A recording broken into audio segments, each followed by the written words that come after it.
What's up, everybody? Welcome to a brand new episode of Part of the Problem. I am Dave Smith. He is Robbie the Fire Bernstein. We are on our way to Bozeman in just a few days. Am I saying it right yet? Bozeman? I think that's it. Bozeman, Montana. It's like the headphones, but it's more fun to say Bozeman and piss everyone off. It really is. It's so much more. Typically, though, I do get it right by the time the show comes. So by the time I'm there, I'll be saying it right. And then I'll deny having ever said it the wrong way. Anyway, tickets are moving fast. The show is going to sell out, but there are still some available right now as I'm saying this. So go to comicdavesmith.com. Help us sell this thing out at the Crawford Theater out there. Very much looking forward to it. And then the following week, we're going to be in Louisville and Fort Wayne, Indiana. So come on out to all those shows. comicdavesmith.com for all the ticket links. How are you this morning or this afternoon, Rob? What's new? Oh, you muted. Yeah, there's all sorts of chaos going on upstairs. I pressed the mute button. There's too much happening. You know, I'm getting a little too excited for Trump round 2 and the end of Biden. There you go. I'm all out of sorts here. Well, that is the theme for today's show. Joe Biden just gave his farewell address to the nation. His final mumble. Yeah, that's, man, it really is. It's unbelievable. As I'm sure people are kind of familiar, presidents give farewell addresses to the nation. This is a long-standing tradition. It is particularly weird to see Joe Biden do it. Just because this is such a bizarre presidency that truly feels surreal. It does not feel like the man is the president of the United States of America, because he really kind of isn't and really hasn't been for, if he ever was, it's at least been a long time since he was.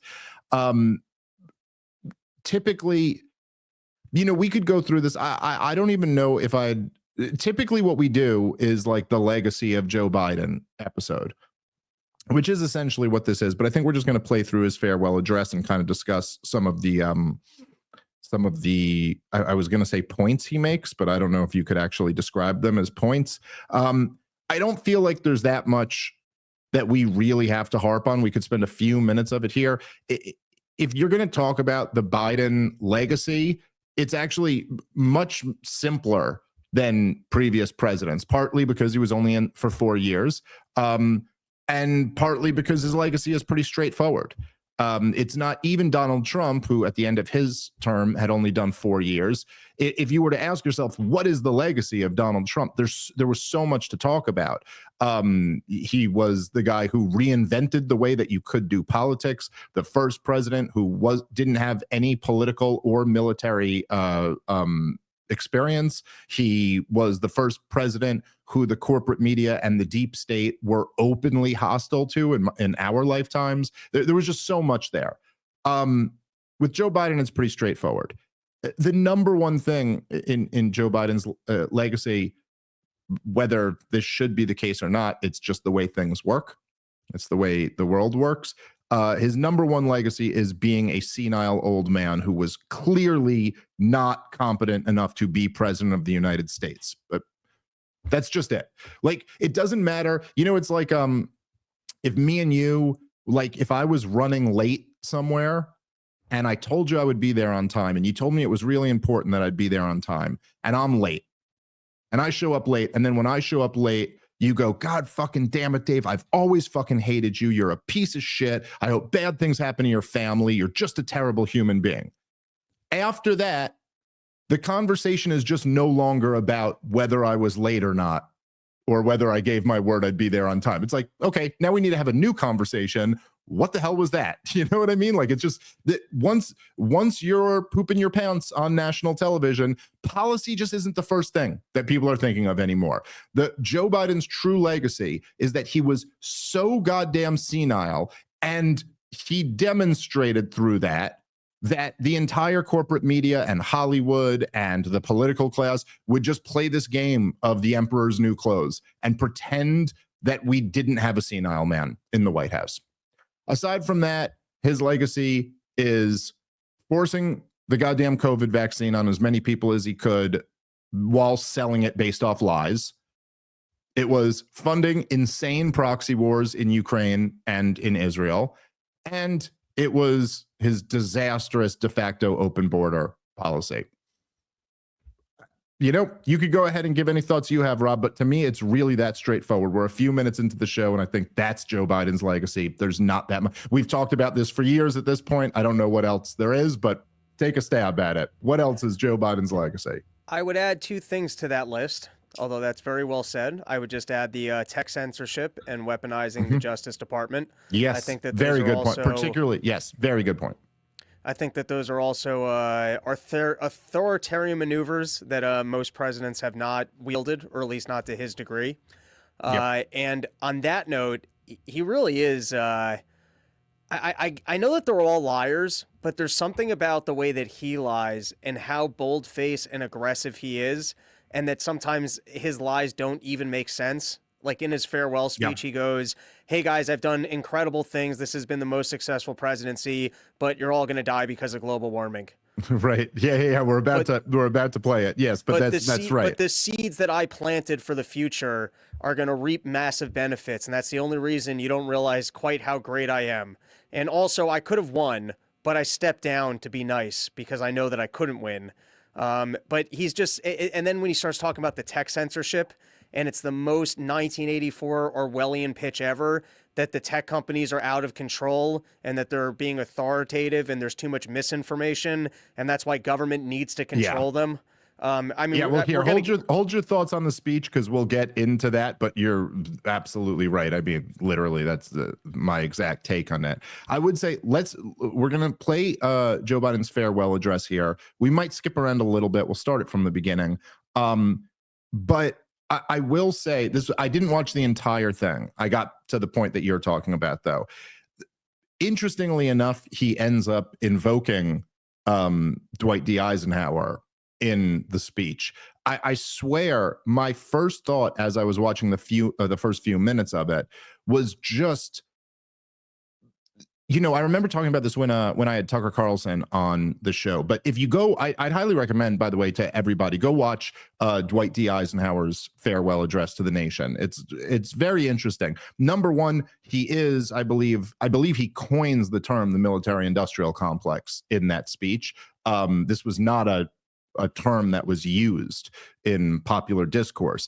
That part of the speech is very interesting, but one of the things that really stands out to you is just Dwight Eisenhower, and I'm not a big Eisenhower fan, but he was a serious person. And he spoke to the American people as if they weren't idiots. Like, he spoke at a high level to people with the expectation that they would understand this. And that theme almost like kind of blinded everything out of the rest of it for me, because it's impossible to not just like focus on the elephant in the room, which is just that, like, what a demonstration of the degree to which we've been degraded as a nation, where this bumbling fool, and Joe Biden was always a dummy before he lost his mind. I mean, before he was so old that he's clearly suffering through some significant cognitive decline, he was never an impressive guy. You could go, I mean, look, if you go back and find clips of Joe Biden in the 80s and the 90s, he could speak. He wasn't an old man who was incapable of putting sentences together, but he was never particularly impressive. But now to just watch this version of Joe Biden, it's just unbelievably sad. It's a sad comment on who we are as a people. And again, this isn't a comment on whether he's a good guy or a bad guy. I would argue he's a bad guy, and he's done a lot of evil in his life. But I mean, like, Joe Biden as in terms of his legacy as his career, like, we're just talking about presidency, but if you're including him as a vice president, as a senator, I mean, he's on record supporting the most disastrous policies, all in on the war on drugs, all in on the Iraq war, all in on all of these policies that we all kind of, there's pretty broad consensus that, like, those policies were failures, and failures that resulted in carnage, but just watching this, it's like, wow, how, look, I think Vladimir Putin has done a lot of evil things. And this most recent war in Ukraine, of course, is at the top of that list. But if you listen to Tucker Carlson interview him, or you listen to a Vladimir Putin's speech, he's talking about, like 600 years of history, giving his takes on all of the different events. He knows about the different events. He's talking about the, Clinton backing the Bin Ladenites in Chechnya. He's talking about the Maidan Revolution. He's talking about the historic relationship between Ukraine and Russia. Now, you could disagree with everything he says about them. I certainly don't, although I disagree with a lot of it. But he's like a reasonably intelligent man who's like a compelling figure. This is true with leaders around the world, and this was true with US presidents for a long time. And so that was like the most startling thing to me of all of it.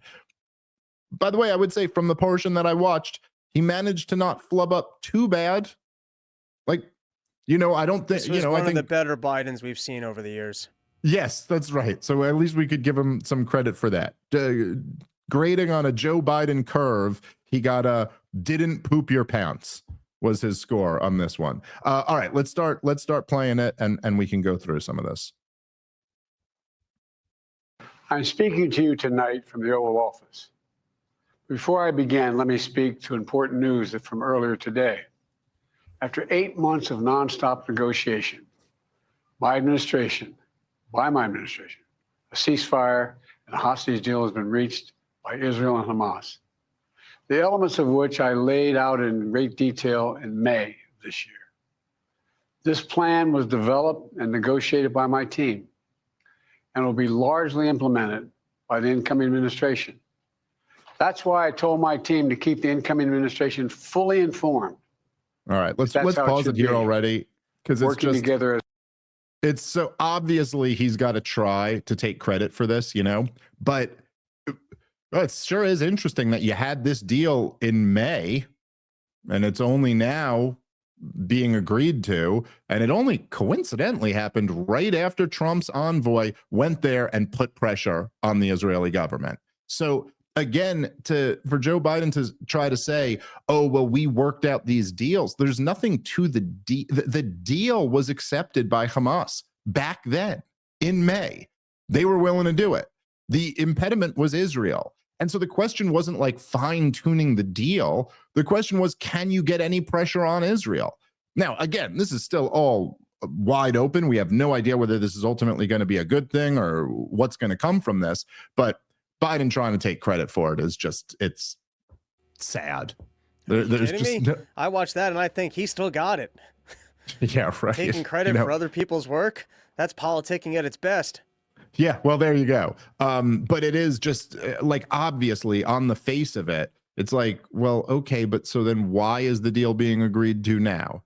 Your people who were working tirelessly on it did what recently? That happened to come a couple days after the reports out that Trump's envoy went there and insisted that they make the agreement. If you want to try to spin this, I mean, obviously he's got no other option but to try to spin this in some way that it's his guys who got it done. And technically Trump isn't in the White House, and it is his people who are in charge now of implementing this, at least for a few days. But it's very obvious what happened. The timing on this is just the timing alone makes it very obvious what this was. And look, to be clear, to the extent that Donald Trump was able to put any pressure on Netanyahu, Joe Biden was in a position to put this pressure on him since not May, but since October of 2023. So he failed to do that. All right, let's keep playing.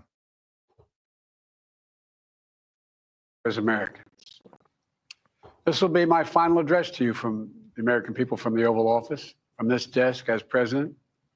And I've been thinking a lot about who we are, and maybe more importantly, who we should be. Long ago in New York Harbor, an iron worker installed beam after beam, day after day. He was joined by steel workers, stonemasons, engineers. They built not just a single structure, but a beacon of freedom. The very idea of America was so big, we felt the entire world needed to see. The Statue of Liberty, a gift from France after our Civil War. Like the very idea of America, it was built not by one person, but by many people from every background and from around the world. Like America, The Statue of Liberty is not standing still. Her foot literally steps forward atop a broken chain of human bondage. She's on the march, and she literally moves. She was built to sway back and forth to withstand the fury of stormy weather, to stand the test of time because storms are always coming. She sways a few inches, but she never falls into the current below. An engineering marvel. The Statue of Liberty is also an enduring symbol of the soul of our nation, a soul shaped by forces that bring us together and by forces that pull us apart. And yet, through good times and tough times, we've withstood it all. A nation of pioneers and explorers, of dreamers and doers, of ancestors native to this land, of ancestors who came by force. A nation of immigrants came to build a better life. A nation holding the torch of the most powerful idea ever in the history of the world, that all of us are created equal, that all of us deserve to be treated with dignity, justice, and fairness, that democracy must defend and be defined and be imposed, moved in every way possible. Our rights, our freedoms, our dreams. But we know the idea of America, our institution, our people, our values that uphold it are constantly being tested. Ongoing debates about power and the exercise of power.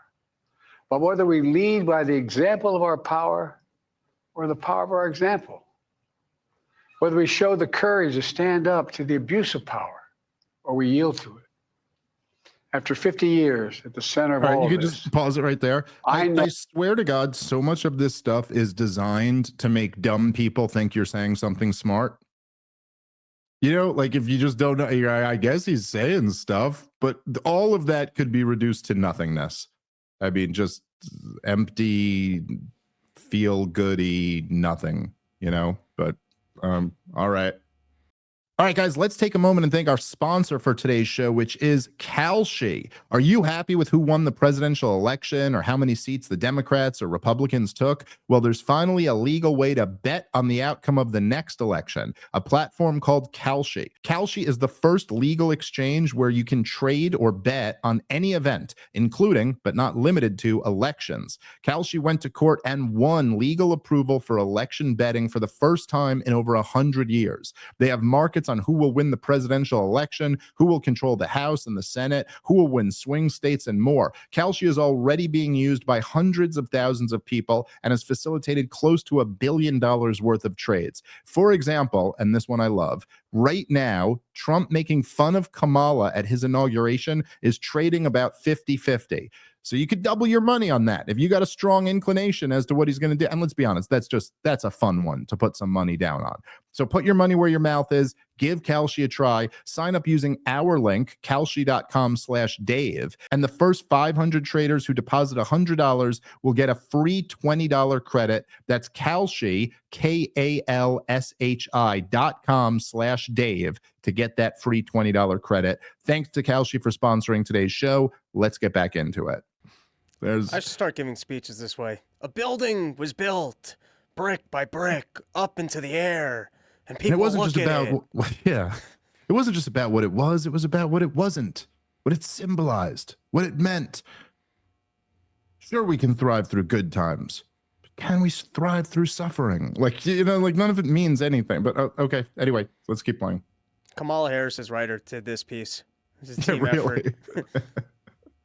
No. That believing in the idea of America means respecting the institutions that govern a free society. The presidency, the Congress, the courts, a free and independent press. Institutions that are rooted, they just not reflect the timeless words, but they echo the words of the Declaration of Independence. We hold these truths to be self-evident. Rooted in the timeless words of the Constitution, we the people. Our system of separation of powers, checks and balances, it may not be perfect, but it's maintained our democracy for nearly 250 years. longer than any other nation in history that's ever tried such a bold experiment. In the past 4 years, our democracy has held strong. And every day I've kept my commitment to be president for all Americans through one of the toughest periods in our nation's history. I've had a great partner in Vice President Kamala Harris. It's been the honor of my life to see the resilience of essential work. I mean, if we're going to go with the claims of the last year, the American people just elected a dictator who has been prosecuted by 5 different legal departments in 5 different states, a known felon. If anything, by Joe Biden standards, he's overseen the end of our democracy. Yeah, I mean, a Russian spy has never really been retracted. I mean, yes, Rob, like, what are you not understanding here? Adolf Hitler is ascending to power. Democracy is over. We're all going to die from climate change, but everything's fine. What is the issue you're having with comprehension here, Rob? The way I see it, he should be giving a speech about, sorry, I couldn't save the soul of the nation. In fact, there are so many racists out there, and Charlottesville was such a wonderful movement that Donald Trump was able to return despite all my efforts to have the Justice Department take him down. I'm sorry that I couldn't stand in the way of the evil that will now stand before you in this office. Well, it's like, at least, like, you know, look, there's propaganda on all sides, and all politicians, you know, this is what they do. They'll rattle off a list of accomplishments or blah, but you know, if you think about like the MAGA thing, the Make America Great Again is, you know, a 4-word slogan that at least you can derive some meaning from. Like, hey, we used to be great. We've gotten away from that. We're going to make it great again. But like this propaganda, it's just so incoherent. Like, what? How do you say everything you've said over the last year, and then we're supposed to take that this moment in American history is anything other than an unmitigated disaster? This is what you said. You, as president of the United States, said it over and over and over again. It was your entire campaign until you had to drop out a few months ago. Drop out, kind of pushed out, but that was your entire campaign, was what a disaster it would be if this guy got reelected. Well, it's January 16th. He's coming to power in 4 days. So what? Anyway, let's keep going. Workers getting us through a once-in-a-century pandemic. The heroism of service members and first responders keeping us safe. The determination of advocates standing up for our rights and our freedoms instead of losing their jobs to an economic crisis that we inherited. Millions of Americans now have the dignity of work. Millions of entrepreneurs and companies creating new businesses and industries, hiring American workers, using American products. Together, we've launched a new era of American possibilities. One of the greatest modernizations of infrastructure in our entire history, from new roads, bridges, clean water, affordable high-speed internet for every American. All right, can we pause invented again? the semiconductor, smaller than the tip of my little. I don't remember some massive good infrastructure overhaul. I remember a bridge falling down. I still see stories about water problems and chemicals that are in the water. So I don't know what of those things that he just mentioned is actually true. Yeah, I don't think he knows either, but he certainly is reading the words on his teleprompter. You know, the truth is that again, it's like the Biden years have not been good years for America, and that's pretty obvious, right? And if they were anything like this great triumph that he's discussing, well, then obviously Donald Trump wouldn't have been elected again. I mean, that's the way politics works. You don't get 4 years of Democratic presidency and things were so spectacularly great that Donald Trump ends up winning again. That's not how it would go. And the years were obviously, he came in at the very beginning of 2021. 2020 was a disaster for America. Anybody who thinks 2020 was anything other than a disaster needs to have their head examined. The country was locked down. There were, you know, just it was a nightmare all around. And Joe Biden's years saw, overseeing the worst price inflation in our lifetimes. It was a very, very tough years for the American people. And you could spin it however you want to, but this is why you guys got creamed in the election. Let's keep playing. Finger. And now is bringing those chip factories and those jobs back to America where they belong, creating thousands of jobs. Finally, giving Medicare the power to negotiate lower prescription drug prices for millions of seniors. And finally, doing something to protect our children and our families by passing the most significant gun safety law in 30 years and bringing violent crime to a 50-year low.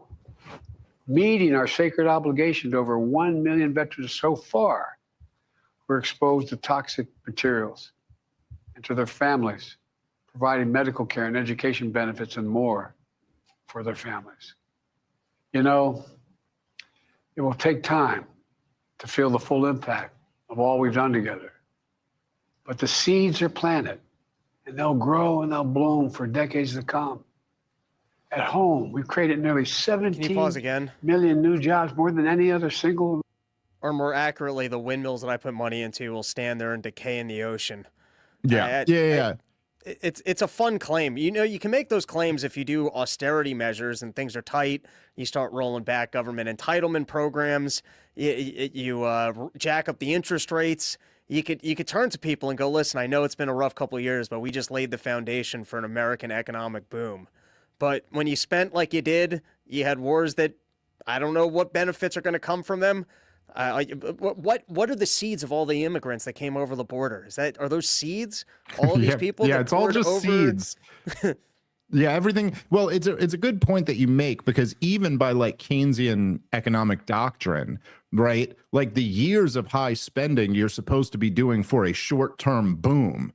And then when you pull back, it's supposed to be for long-term thing. You know what I mean? And so you're right that what he's talking about, presiding over these years where spending was like basically, wasn't even reversed back to pre-COVID levels. They just had his entire administration at these spending levels. We should be feeling this right now. This shouldn't be just seeds being planted. But of course, when you have no tangible results to point to, that's a very convenient argument to be like, well, what you're looking at, this is all going to be very, very positive in years to come. Yes, we'll all recognize that we were wrong about what a disaster this administration was.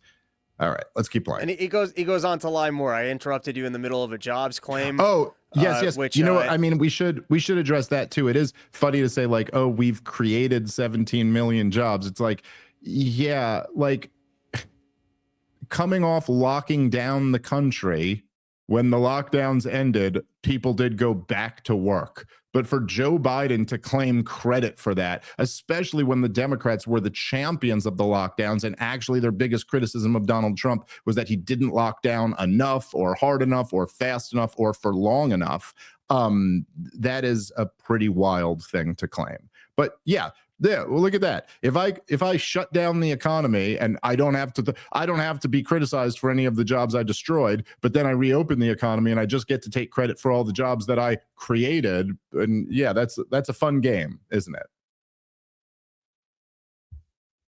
You all right, buddy? I'm looking up the stats. I also think that a lot of the jobs that were actually created under Biden was foreign-born workers, which does not necessarily mean not U.S. citizens. But right. I was just trying to look up the stat real quick. So anyways, I'm okay. I'm not having a stroke on you. All right, let's keep playing. Administration, a single term. More people have health care than ever before. And overseas, we've strengthened NATO. Ukraine is still free. And we pulled ahead of our competition with China. We're going to have to pause it right there. Holy moly. Ukraine is still free. What a claim. I mean, I don't even know what I could say about this. Ukraine is free. Don't you wish you were as free as Ukraine, Rob? The beacon of freedom. They are, first of all, to ever describe a country that is fighting a war in its own on its own land, like fighting an invading army, I don't think you can call it a free country. When 50-plus-year-old mentally ill people are being grabbed and forced to the front lines, that's a little bit different than my conception of liberty. I don't know about you, Rob, but it seems pretty tough to brag about keeping a country free as the country's being leveled. Yeah, they're about as free as Gaza. Just a beacon of freedom over there in Ukraine. I mean, that is a wild, blatant lie to claim that Ukraine is free. We have kept Ukraine free. Ukraine has lost most of the eastern portion of Ukraine. They don't even still have Ukraine, let alone still have a free society. Elections have been suspended. Opposition news networks have been shut down. All of the able-bodied men have been conscripted. What? Freedom? These things, of course, are all. If the word freedom means anything, then what's going on in Ukraine is the antithesis of it. They're free to fight on our behalf, which means right. Them to do so. They're free to die, essentially. All right, let's keep playing. I'm so proud of how much we've accomplished together for the American people. And I wish the incoming administration success because I want America to succeed. That's why I've held my duty to ensure a peaceful and orderly transition of power, to ensure we lead by the power of our example. I have no doubt that America's in a position to continue to succeed. That's why my farewell address tonight, I want to warn the country of some things that give me great concern. This is a dangerous and that's a dangerous concentration of power in the hands of a very few ultra-wealthy people. The dangerous consequences if their abuse of power is left unchecked. Today, an oligarchy is taking shape in America of extreme wealth, power, and influence that literally threatens our entire democracy. About, by the way, our basic right. The seeds for success that he was able to lay down include this growing oligarchy that happened under his watch and might overtake America. That's the seeds of success, everybody. Yeah, it really is like an unbelievable, like that's your concern that an oligarchy is rising while you brag about the success of your administration. And we're all, by the way, supposed to sit here and pretend that the United States of America isn't and hasn't been an oligarchy for at least 100 years. Like, what are you talking about? Like, please, Joe Biden, go ahead, define oligarchy for me. Go ahead. And let's use an objective measurement of it. What? The government isn't really run by the people, you mean? You mean to tell me that powerful vested interests are the ones who are really in charge? I mean, like, what a joke. Does anybody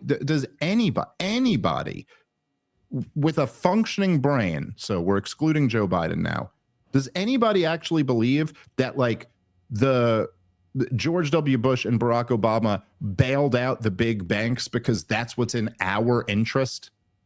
Or even that they believed that that was in our interest? You think that's why the banks got bailed out? Because they, you know what I mean? They really just thought like, oh, this is really what's good for the American people? Or is it perhaps the case that the big banks have just a little bit more influence over the federal government than the American people do? Like, what are we talking about? But he's very concerned, you see, about the concentration of power.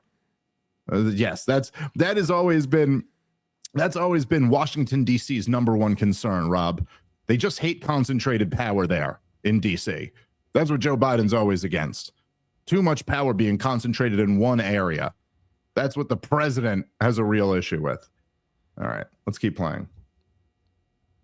Rights and freedoms and a fair shot for everyone to get ahead. We see the consequences all across America, and we've seen it before. More than a century ago, the American people stood up to the robber barons back then and busted the trusts. They didn't punish the wealthy, just made the wealthy play by the rules everybody else had to. Workers want rights to earn their fair share. You know, they were dealt into the deal and helped put us on a path to building the largest middle class, most prosperous century any nation in the world has ever seen. We've got to do that again. The last 4 years, that's exactly let's what just we've pause done. it for a second there, just because like you know, you can almost like not even blame Joe Biden for this. This is just like Washington DC's like, you know, bad history. But the idea that like that's the story of America is such fucking bullshit. The idea that the story is that like there were these robber barons, just these evil robber barons, you know, these rich people who were just, how were they rich? I don't know, from being evil, you know, from being a little monopoly man or something like that. And what happened was the workers rose up and they busted the trusts. They busted them up. They broke up their companies. And then because the rich had to like share these extravagant companies, we built the biggest middle class. First of all, none of that is how it happened. Is just not accurate history. And number two, this thing, like, it comes down to a math question almost more than anything else, right? Like, there just simply isn't, listen, today, there isn't enough wealth concentrated at the top that you could distribute it and make everybody materially better. And there's so much more wealth today than there was back in the robber baron age. Like, this is just totally ridiculous. Like, the idea that you could have just gone and taken like John D. Rockefeller's like all his wealth and just distributed it around the United States of America, and that would have made any meaningful difference is just nonsense. You know, it's like you ever think about like put it in perspective like this. What is, even with his latest like valuations, do you know like ballpark what Elon Musk is worth? The richest man in the world, it's or like the 80, reported 90 billion, 110, somewhere between no, 80 and 110, something like that. I think he's way above that now. I think that, but now again, to be clear, when you talk about net worth, can you just look that up real quick, Natalie? What's Elon Musk's net worth? But to be clear, when we talk about net worth, it's not a real thing. Like, net worth doesn't actually exist. What net worth? It says $416 billion. Okay, a lot of money. Way wrong. Now, to be clear, I mean, he was worth that not too long ago, but I think his stuff has been, the value has been going up. But as you know, Rob, net worth isn't a real thing, right? So it's not, if people say Elon Musk has a $416 billion net worth, what they're talking about is they're talking about the value of all of his assets, including his stocks, right? But so like the stocks that he owns in Tesla, in Twitter, and whatever other companies, or I guess the percentage, the equity that he owns in these companies, let's say he wanted that money and he starts going, I'm going to start selling off shares. Well, if Elon Musk was like massively selling off shares in all of his company, Rob, what's going to happen to the stock price? Going down. It's going to plummet. It's going to plummet. Because they're like, oh my God, Elon Musk is trying to get out. That must mean something, right? So he can't actually get access to all of this money. So just that being clear. And then the reports of net worth are often not exactly accurate. But for the sake of argument, let's make it an even $500 billion, just to say that, you know, to make it an even number, and to say, let's say this is undervalued. Elon Musk is worth $500 billion. Okay, if we were to take every cent of it, we were to take every cent of Elon Musk's money and let the government collect all of it, what does that cover? The government spends $6 trillion a year. I think it's actually substantially higher than that now, but I could go check. But somewhere in the ballpark, right? North of $6 trillion a year.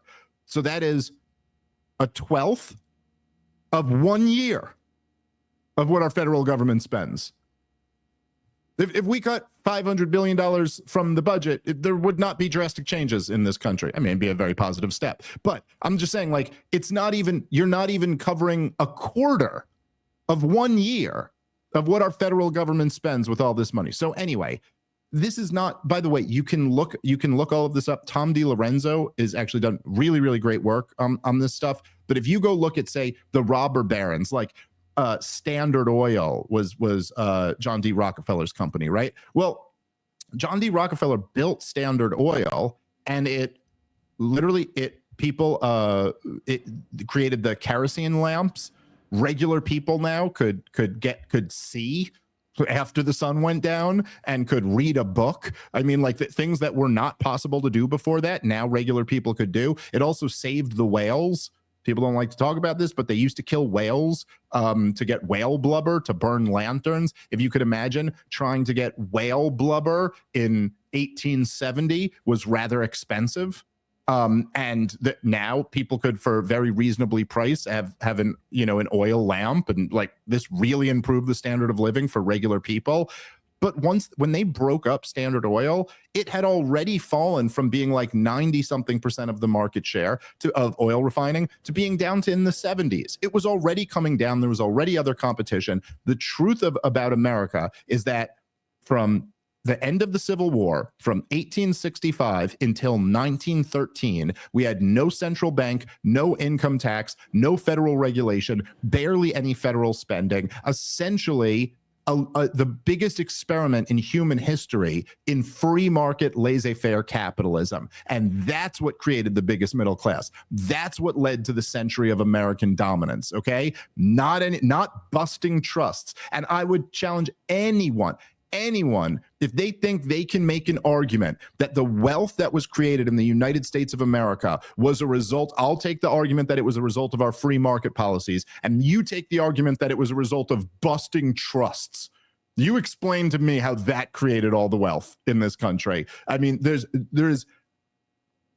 simply no argument to be made on the other side here. All right, guys, let's take a moment and thank our sponsor for today's show, which is Public Rec. If you are tired of uncomfortable dress pants, you gotta get the Game Changer pants from Public Rec. They're the office pants that look like Monday but feel like Sunday. Imagine clocking in while feeling as cozy as if you were laying in bed, but you're still looking like you belong at the office. Stay comfortable without compromising style. With Public Rec's Game Changer pants, you can really have it all. And for a limited time, our listeners can get 20% off their entire order when they use the promo code PROBLEM at publicrec.com. That's PUBLICREC.com. Promo code PROBLEM for 20% off the Game Changer pants. These are dress pants that are super comfortable. Stop suffering in regular pants. Go to publicrec.com, use the promo code PROBLEM, and get $20 off the most comfortable pair of dress pants you will ever own.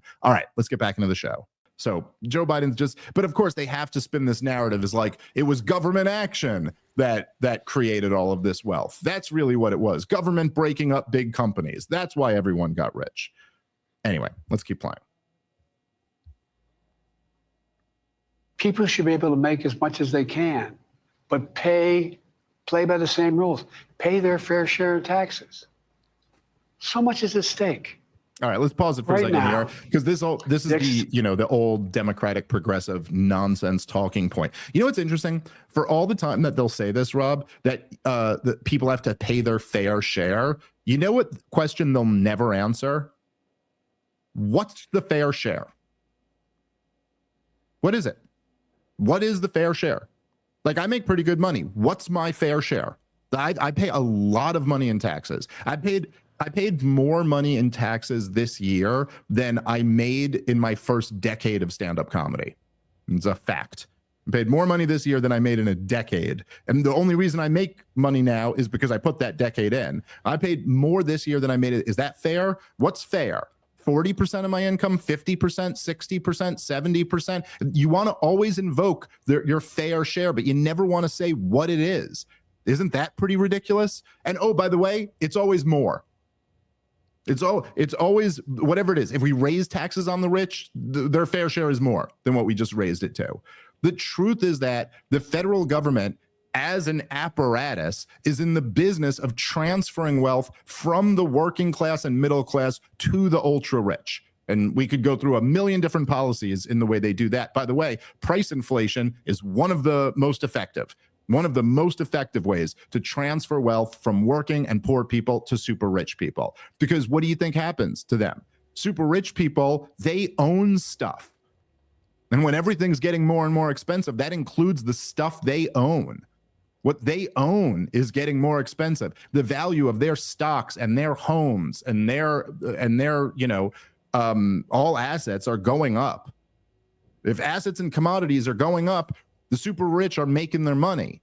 But you know who loses? People on a fixed income, people who are retired, people who live paycheck to paycheck. Those are the guys who get destroyed. And it's their wealth that's being taken and then given to the super rich. You want to talk about transfers of wealth? Take a look at lockdowns, where every small and mid-sized business gets fucked over and the big businesses are the only ones left. That's what's really going on here. And this bullshit about the rich paying their fair share. It's just, it's infuriating. It's so sophomoric and retarded. Anyway, all right, let's keep playing. Central threat of climate change has never been clearer. Just look across the country, from California to North Carolina. That's why I signed the most significant climate and clean energy law ever in the history of the world. And the rest of the world is trying to model it now. It's working, creating jobs and industries of the future. Let's pause it. I mean, go ahead, to Rob. be the president of the United States of America and make a claim that a hurricane and a forest fire are a direct result of climate change, it's a pretty large claim. Are you substantiating that? What evidence do you have? With nothing to substantiate it. Just asserted, like that's just the facts. Like we just know that, which is the whole climate change thing. It's all predicated on such bullshit. But also, again, to the point you made earlier, Rob, it's like these things are so diametrically opposed. It's like climate change represents this existential threat to a point that like LA's on fire right now because of it. That's how bad things are. Yet I did great. Go invade China right now. I mean, if California's on fire because of climate change and, the carbon emissions are going to lead to more forest fires and people dying and their homes burning, I feel like we've been invaded by China. I mean, now's the time for war. Why are we going to risk, we might as well risk nuclear war because we're dying anyways and we've already been invaded and our community's already on fire. Well, it reminds me of, and, not to take shots at him because he was a nice enough guy to us, but, he's not going to be attorney general now, so I can say it. But it reminds me of Matt Gaetz coming on the show and telling me that he has evidence that Iran just tried to assassinate Donald Trump. Is trying to take, it's like, okay, so are you supporting invading Iran right now? Because if that's true, isn't that an act of war? Like, why would we not be at war? Yeah, like, why don't these progressives have to support bombing Chinese factories? Why the hell should we just allow them to destroy all life on the planet? Oh, wait, I'm sorry. It's because you don't really believe any of that. The same way you wish Adolf Hitler a speedy recovery after he gets shot in the ear, right? Because you never really believed he was Adolf Hitler. The bottom line, and we've broken this down on the show before, is that climate, if you look at a chart of climate-related deaths, which is, by the way, that's really what we care about. To be clear here, we're on team human. We're not on team Earth. It's like, I don't know, like the issue is that the Earth would ultimately be uninhabitable for us, right? Not just that, like, oh my God, the soil is hurt. The argument isn't that species go extinct, because that's what species do. They go extinct. 99.9999% of all species who have ever existed have gone extinct. That's what happens, okay? So the argument would have to be something about people. So the question is, how many people are killed from climate-related events? Go look at a chart of it. It is a chart of free fall, just down, down, down, down, down. That's what the chart is, because things are getting better, not worse.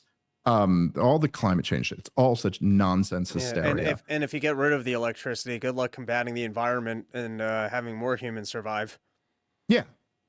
No, fossil fuels are life-saving devices. They are literally, quite literally, they save people's lives. And if you're talking about, whatever, just be honest with what your proposed solution is. Banning fossil fuels, going carbon neutral or something like that. Okay, it's going to kill tens of millions of people. Huh? Burning your own turds. Yeah, right. There you go. That'll make the environment much healthier. All right, let's keep playing. Now, we've proven we don't have to choose between protecting the environment and growing the economy. We're doing both. The powerful force. Are we? Or is Los Angeles on fire because of climate change? Sorry, keep playing. Influence to eliminate the steps we've taken to tackle the climate crisis, to serve their own interest for power and profit. We must not be bullied into sacrificing the future of our children and our grandchildren. We must keep pushing forward and push faster. There's no time to waste. It's also clear that American leadership in technology is an unparalleled source of innovation that can transform lives. We see the same dangers of the concentration of technology, power, and wealth. You know, his farewell address, President Eisenhower spoke of the dangers of the military-industrial complex. He warned us then about, and I quote, the potential for the disastrous rise of misplaced power, end of quote. 6 decades later, I'm equally concerned about the potential rise of a tech-industrial complex that could pose real dangers for our country as well. Americans are being buried under an avalanche of misinformation and disinformation, enabling the abuse of power. The free press is crumbling. Editors are disappearing. Social media is giving up on fact-checking. The truth is smothered by lies told for power and for profit. All right, let's pause it right there. Because really, I mean, if you just read between the lines here, and it's not, you know, just strip away the euphemisms. I'm not like adding anything that he's not saying. This is pretty remarkable and really should be part of Joe Biden's legacy, that he invokes Dwight Eisenhower's warning about the military-industrial complex to say 6 decades later, he has his own concerns. And those concerns are free speech. That's his concern, is that the American people are able to communicate.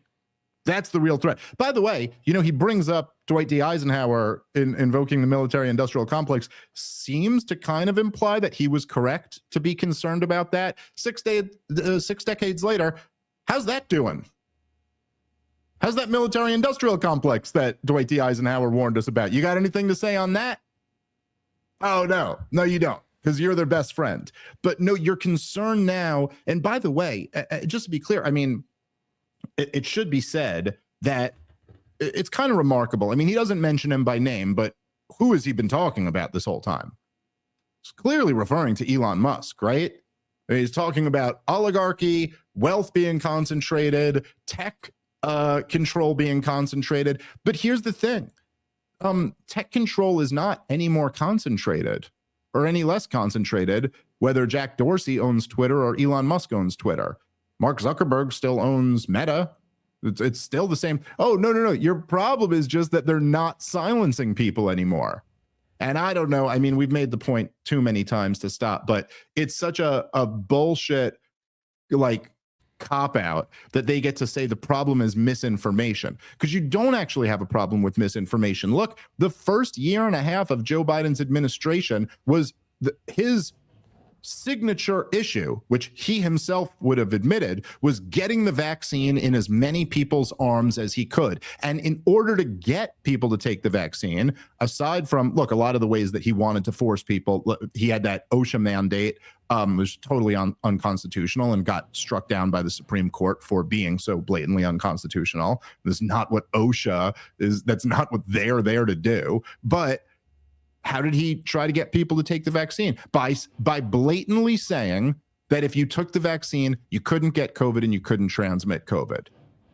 And he doesn't seem too concerned about that misinformation. He doesn't say, right? Okay, so it's only essentially what he's saying is information the regime doesn't like. Doesn't matter whether it's true or not true, and we all know that. That was even Zuckerberg himself, who is very guilty of enforcing these rules, but he himself has admitted that the Biden administration wanted them to censor the truth. It's not about whether the information is accurate or not. His final message to the American people, were Dwight D. Eisenhower's final message. Just think about this. Dwight D. Eisenhower, the 5-star general who led us to victory in World War II, after his 8 years of being president, he goes, hey guys, we got a major problem here, which is that we have now created the business of war.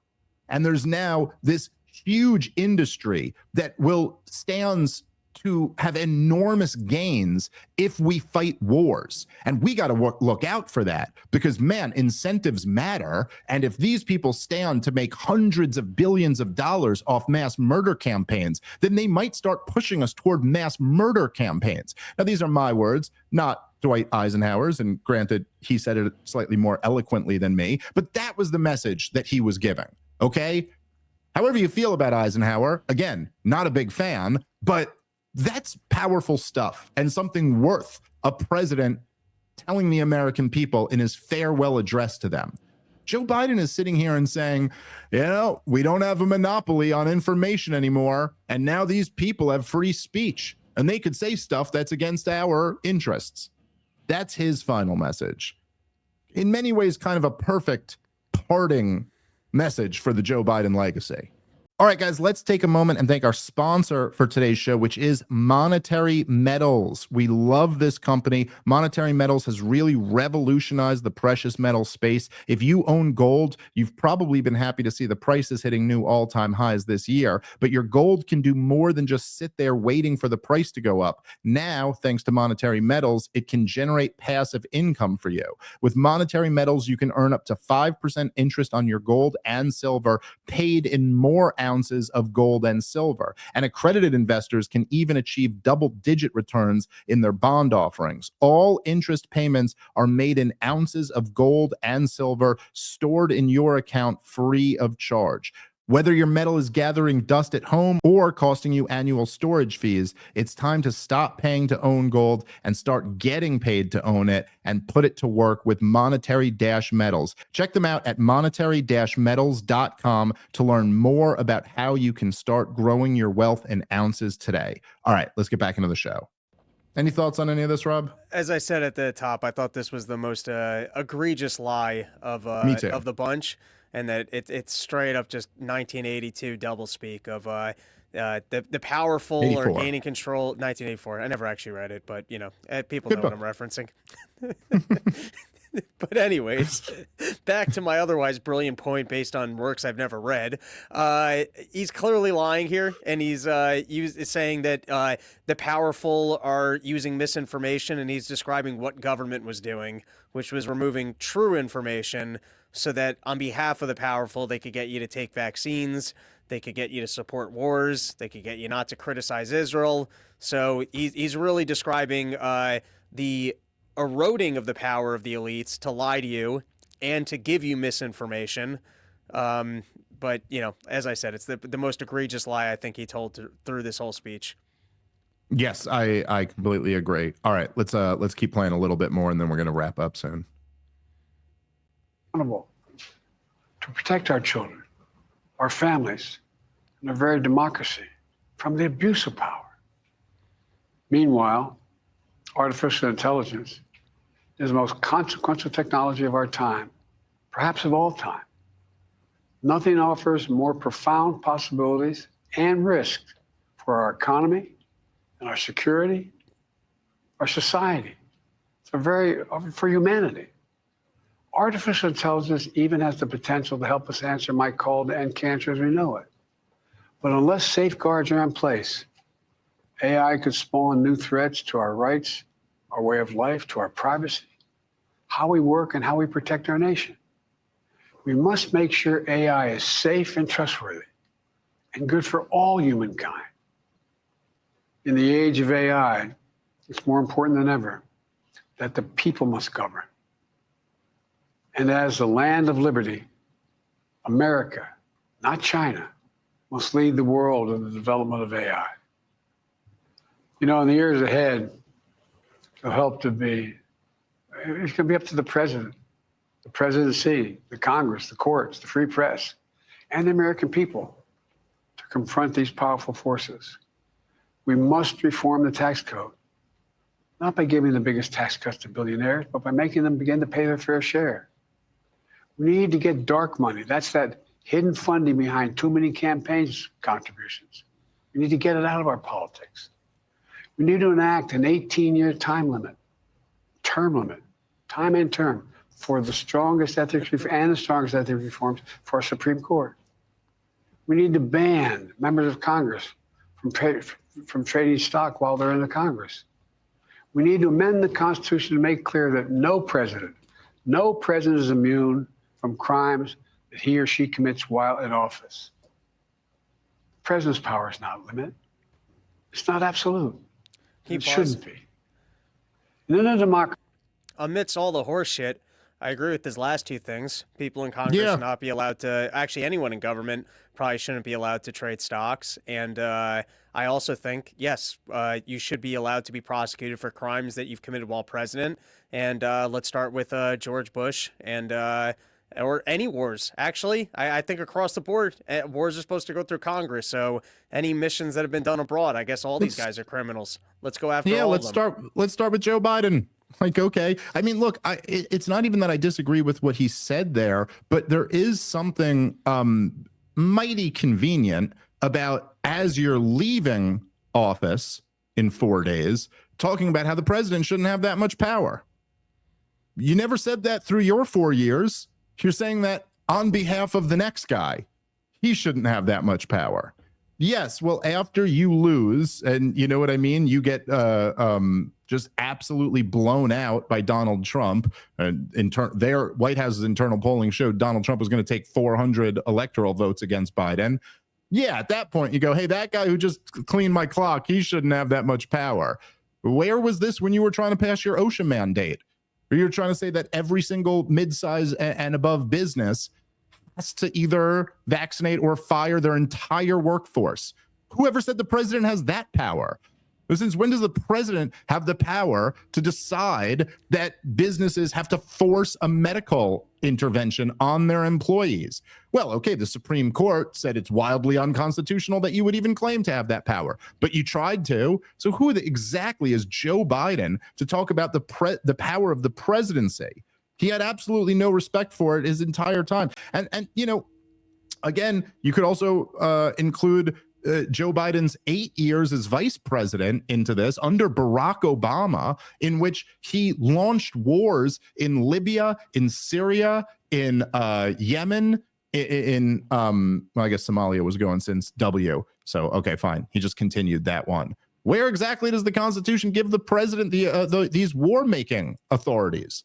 You know, you want to talk about, yeah, the president isn't above the law. Okay, well, certainly I could make a case to prosecute Joe Biden, but man, is there a slam dunk case to prosecute Barack Obama? Barack Obama murdered American citizens without charges. Not only did they not get their day in trial, not only was there not a conviction, they were never charged with anything. And he murdered American citizens. So, yeah, I'm with you, Joe Biden. The president shouldn't have that type of power. Maybe I'll take you a little bit more seriously when you address any of that. But I digress, because obviously the Joe Biden of today does not know that any of that happened. And at one point, maybe he did, but I know. Can you imagine, Rob, if I got a conversation with Joe Biden and I said, what are your thoughts on Anwar al-Awlaki? Just the blank look that would come over his face, you know? All right, let's play one more little bit and then we'll wrap this up, because I think people get the point. There's another danger to the concentration of power and wealth. It erodes a sense of unity and common purpose. It causes distrust and division. Participating in our democracy becomes exhausting and even disillusioning. And people don't feel like they have a fair shot. We have to stay engaged in the process. I know it's frustrating. A fair shot is what makes America, America. Everyone's entitled to a fair shot, not a guarantee, but just a fair shot, an even playing field, going as far as your hard work and talent can take you. We can never lose that essential truth, remain who we are. I've always believed, and I've told other world leaders, America can be defined by one word: possibilities. Only in America do we believe anything is possible. Like a kid with a stutter from modest beginnings in Scranton, Pennsylvania, and Claremont, Delaware, sitting behind this desk in the Oval Office. Yeah. You know what? We could wrap up on this because I think it's all just empty nothingness from here on out. Possibilities, Rob. That's anything's possible. Your 8-year-old boy can become your daughter. Anything's possible, I guess. Anyway, this just means nothing.